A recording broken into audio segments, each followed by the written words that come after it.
personally, I'm pretty good at self-reflecting, and I need to work on keeping myself calm and not reacting immediately. And Sure. I literally need to say out loud, take a deep breath. Yeah. I'm safe and I can get through this. I literally need to say that. Like, and that's the wonderful thing. I don't know why we feel like we have to hide things from children. Yeah. When we do that kind of self-talk, we are teaching them.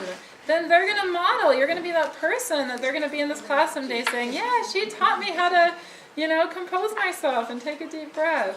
So yeah, it's totally okay to talk around kids like that. Well, I think that we feel like we have to address it like right now. Exactly. Right now, not in Yeah. not in 2 Yeah. seconds that it's going to take us to calm ourselves down. But if I don't jump on this right now, y'all are going to think I can't do this. You know? Yeah. So I think we just put that pressure on ourselves that if you don't do it right now, you can't handle it. No one else is taking care of it. You got to get on it. Because we feel like I have to control this child. And guess what? The second you feel like you have to control somebody else, you have lost control. Because how much control do I have of this child? How much control do I have of this dog, of this horse, of this other adult in my life? I don't. They've got, their own thing going on. So, yeah. I control myself, and then I can control the situation. Yes, I still probably need to do something about the child that's, climbing up the walls, but... these are never boring. They always help me realize what I'm missing. Awesome. I appreciate it. I love it. This is maybe coming more from the parenting side versus the educator side, but I think sometimes scheduling too, like I notice with my own kids at home, it's like, I feel like I need to control it because like, we need to get out the door, you need to get up to the table, You're in come mom on, mode. come on, Mom mode, come on. yeah. And they are doing the opposite of everything you're trying to, Right. that you need to have done before you Yeah. So some of those routines and the time constrictions kind of come into play, which make that difficult to not feel like you need to control them. Absolutely. You just need to get things done. And that's my big soapbox as a therapist, is that disconnect between moms and kids, because moms have that agenda. We've got to get it done. So you're task oriented. Kids are play oriented. Right? So their agenda is play. How can I have fun in the moment? How can I squeeze the most out of this moment? Right? And that's where moms and kids really bash. And then, too, if you're always in mom mode, how much of this are you getting to do? Right? You're not getting to be playful at all. And then how much fun did you have at the end of the day? You're cranky. You didn't have fun. You get burnout at your job. We have these really cool little people that love to play, and we end the day and we're feeling cranky and stressed, right? So take the opportunity to, figure out how can I have some more playfulness. Yeah, perfect example is like I knew that I needed to get here, and so it was like I need you to get your homework done, and I'm making dinner, and he ran outside in his socks in the snow. I mean, I'm thinking now after you point that out, like I could have taken 60 seconds and gone out there Wear your socks. and worn my socks in the snow and been a little playful, and then maybe you would have been ready to come. Yeah, and when we handle things in that playful way, it can really de-escalate. It can change the whole nature, right? Yeah, I because would say should. Mine is definitely, because growing up in a big family, there was no playtime. There was mama said, go, and you line up and you go and you do that. And so now being a mom, being an educator, you forget that, remember what you wanted someone to play with you. Instead of, oh yeah, my mama would have chewed, mom. Yeah, because you had that. What you grew up with. Right. Yeah, you had that model, those shoulds that we talked about. Kids should do this. They should act this way. We can't have fun. We have to, we got to stay with the routine. Yeah, absolutely. Yeah. One thing that's helped me that I came up with on my own is I used to own an infant center, so I just did exclusive infants, but I have infants now in my center, but I just reflected, I used to teach the EQIT too, but part of that was when I worked with the older age kids, for me to reflect and go, okay, as an infant, how was our reaction to an infant? They didn't have a voice or anything, so we're more compassionate, we're more responsive to their care, we're more loving. We're not frustrated like, why are you crying? Maybe internally you were thinking that, but our response is totally different. So I always have tried to do that even with the rest of the children, even older, is, okay, take a step back, okay, they can't express to me what's really going on, there's a situation here, but if I would react to them as I do to an infant, then I'm not gonna escalate the circumstance. Absolutely, that's beautiful, yeah. So that has helped me. I don't always do it. Because You have your own shoulds too. I think as humans, we're just reactionary, you know? Absolutely. And we like control the situation, so, you know, but Yeah. that has helped me. I was like, okay, wait a minute, where are they coming from? You And know? I'm so glad you brought that up, because that is a big thing I see between the 3-year-old classrooms and the preschools, is a lot of times in the 3-year-old classrooms, people are responding like they would to an infant or a younger child, and it's beautiful and it's wonderful, and they do all of these things on the sheet. And then in the preschools, a lot of times we're so stressed, we gotta get these kids ready for kindergarten, right? And we kind of lose that. And so yeah, I would encourage all of you people with 4-year-olds and up, remember, they're not that much older. You know? Yeah. You know, we have a home daycare, and I would say only 1% of our kids have a multi-parent house. Most of them are single mothers raising their children. And what we find is most of the children do not have a structured life at home. Yeah, you're So when they get yeah. to us, Yeah. even though we're not a center, we're not a school, we're just home, and that's what we're called, home away from home. We're their second home. We're grandma and great grandma. And so when they come into a family. And a lot of times, we're the only connection they have to where they can actually verbalize. I'm so angry. And you say, me too, what are we mad at first? You know? then we'll talk about it. Or you have the kid that comes up and goes, what? To one of the other kids.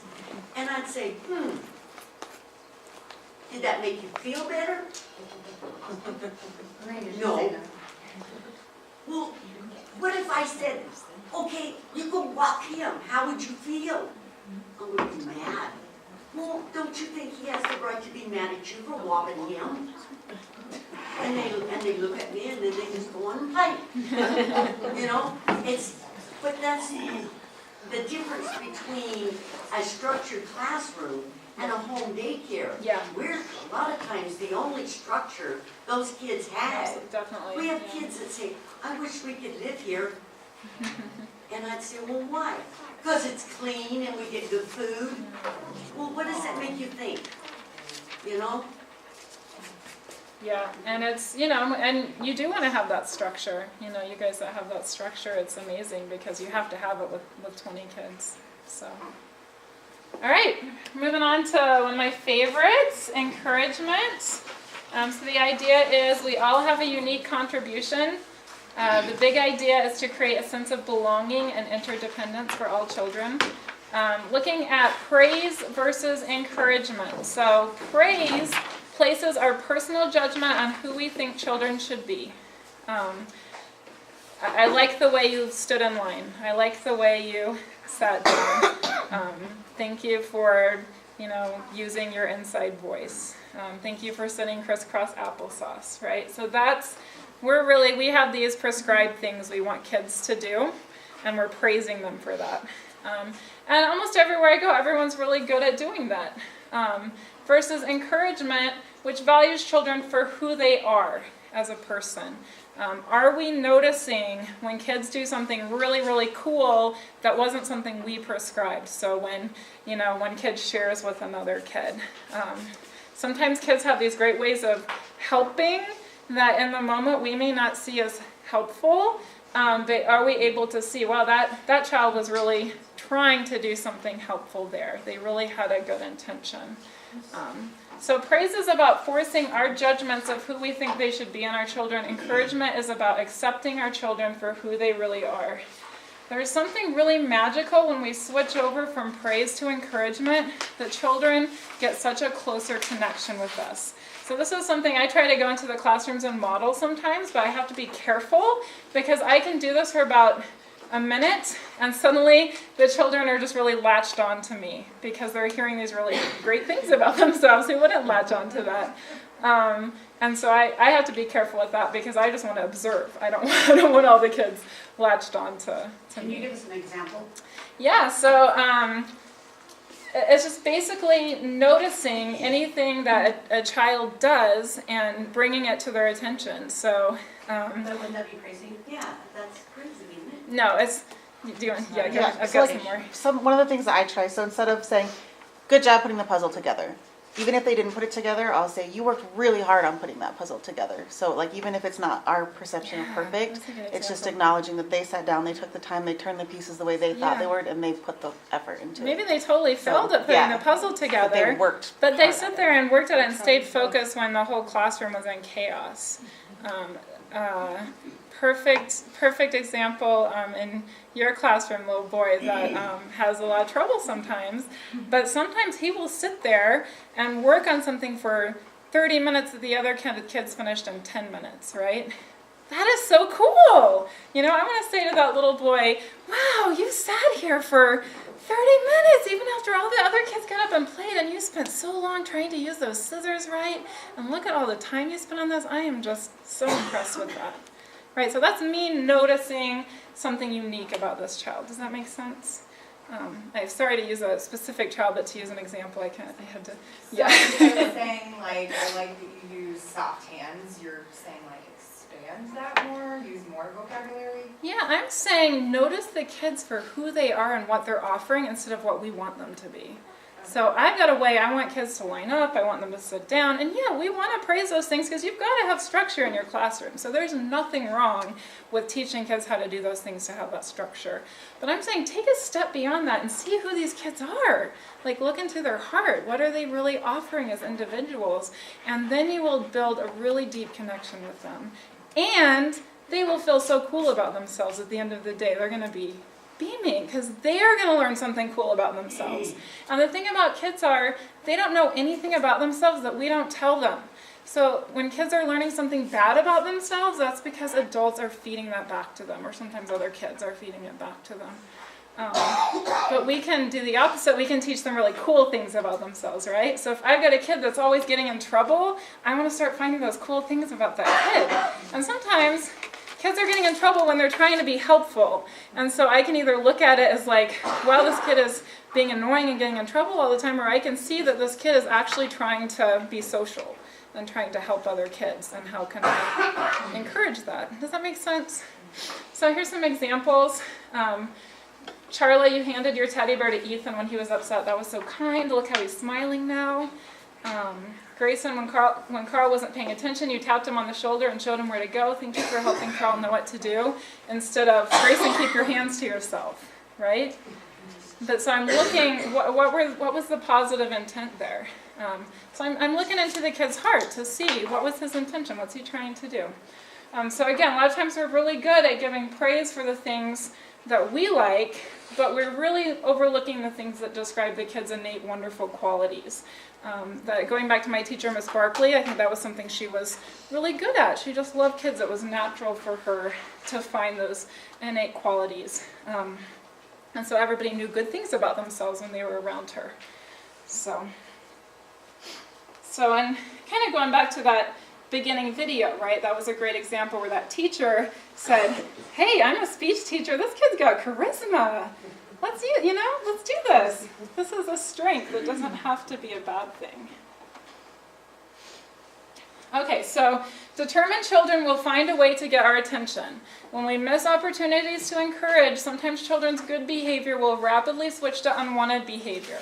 If you have a child that is negative attention seeking, you have to train yourself to see and point out that child's positive contributions. So not all negative attention is attention seeking. Sometimes kids just don't know how to act. So there is a difference. But if you find yourself saying, this kid is negative attention seeking, that is a super cool opportunity because that kid wants your attention. So use that. And if we shut down the opportunities for a kid like that to get positive attention, they don't have any choice but to get the negative, right? And the cool thing is that they want our attention. And if they can't get it from us, who do they start getting it from? Their peers, right? And that's where we get that kind of gang behavior. I mean, that first video was a great example of that. That kid probably couldn't get any positive attention from adults. So he got really good at getting it from his peers, and he got really good at getting negative attention from adults. And that was something he was confident at doing. So we want to help children have confidence that they can get positive attention, and that's our job. That's not on them.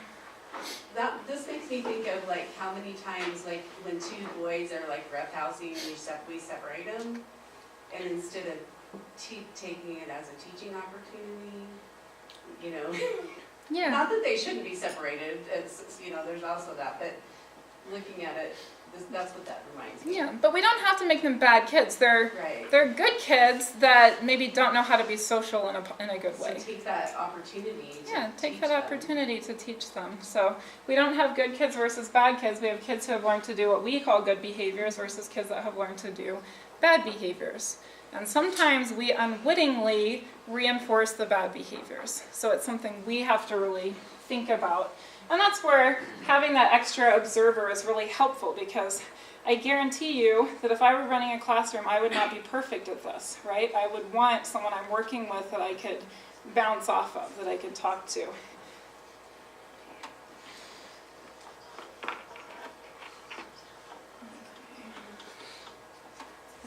My computer has a little thing going on. Let's see if I can get it past it. Okay, so this is a great example from the person who writes Conscious Discipline. Years ago, I was observing a second grade classroom. A little boy was struggling to get his stickers off the sheet. He stood up, looked around the room, picked a girl with long nails, and went over to ask for help. I noticed this by saying, "You were having trouble getting your stickers off the sheet," and looked carefully around the room to find someone you thought could be helpful. Then you walked over and asked for help. That allowed you to be successful.